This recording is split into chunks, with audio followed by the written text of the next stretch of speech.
네, 안녕하세요. 오늘 저희가 같이 살펴볼 자료들, 이게 나라는 느낌, 그 의식이라는 아주 근본적인 문제를 다루고 있더라고요. 철학, 뇌과학, 뭐 양자역학, 최신 AI까지.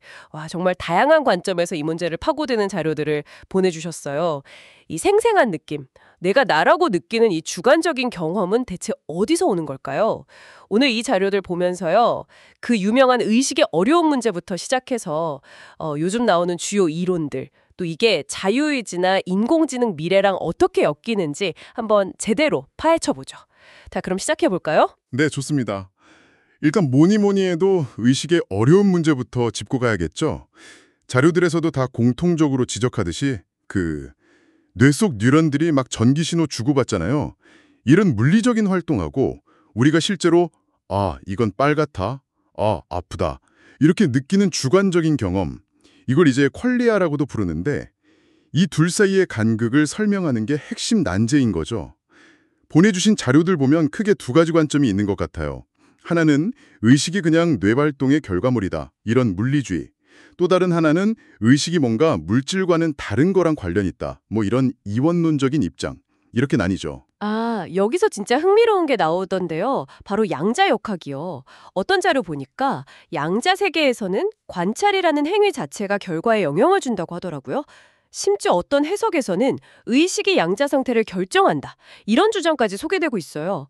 이야, 이거 정말 보통 생각과는 완전 다른 얘기 아닌가요? 네, 맞아요. 물론 그게 꼭 인간의 의식이어야만 하는 건지 아니면 그냥 뭐 측정 장비랑 상호작용하는 그런 물리적인 과정만으로도 충분한 건지에 대해서는 아직도 의견이 분분합니다.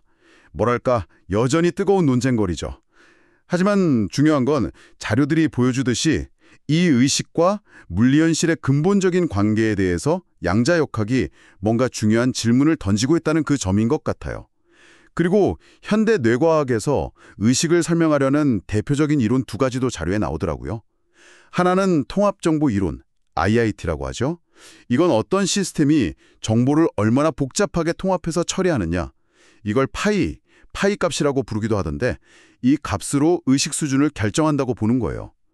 다른 하나는 전역신경 작업 공간 이론, GNWT라고 부르는데 이건 특정 정보가 뇌의 어떤 중앙 무대 같은 작업 공간에 올라와서 여러 영역에 널리 공유될 때 그때 우리가 그걸 의식한다고 설명하는 거죠. 아, 그럼 IIT는 시스템이 가진 어떤 잠재적인 의식 용량, 그런 걸 보려는 거고, GNWT는 지금 당장 뭐가 의식에 떠올랐나?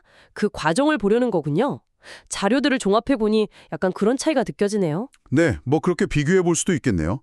IIT는 좀 더 의식이 존재하기 위한 근본 조건을 시스템 자체의 속성에서 찾으려는 경향이 있고요. GNWT는 특정 내용이 어떻게 의식되는가, 그 과정에 좀 더 주목하는 편이죠.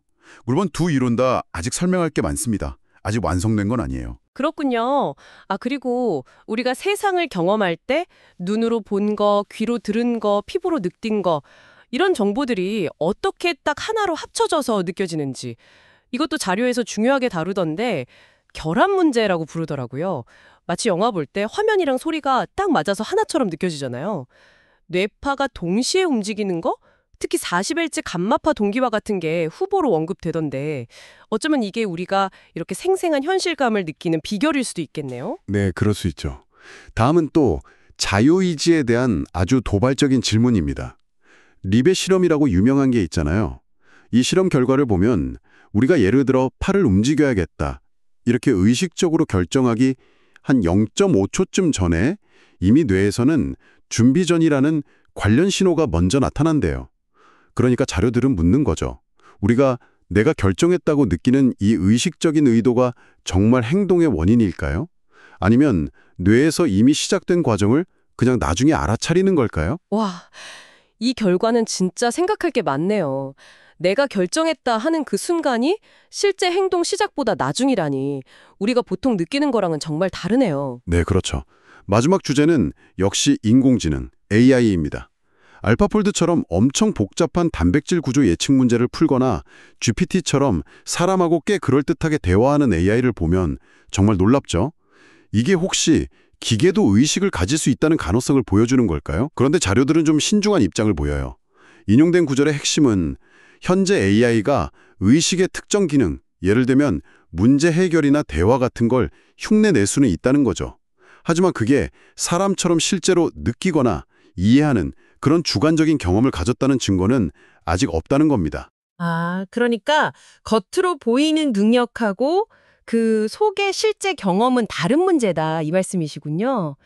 네, 오늘 정말 의식이라는 이 거대한 미스터리를 철학에서부터 AI까지 다양한 자료를 넘나들면서 살펴봤습니다. 확실한 건 아직 명쾌한 답은 없다는 사실인 것 같아요. 맞습니다.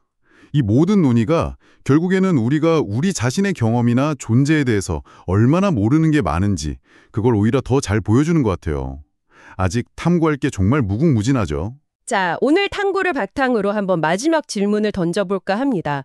만약 미래의 인간이 아닌 다른 존재, 예를 들어 아주 발달한 AI나 혹은 외계 생명체를 만난다고 상상해 보세요. 당신은 무엇을 보고 그 존재가 우리처럼 의식, 그러니까 주관적인 경험을 가지고 있다고 판단하시겠습니까? 그 기준은 뭘까요? 한번 깊이 생각해 볼 만한 질문인 것 같습니다. 다음 시간에 더 흥미로운 자료 분석으로 찾아뵙겠습니다.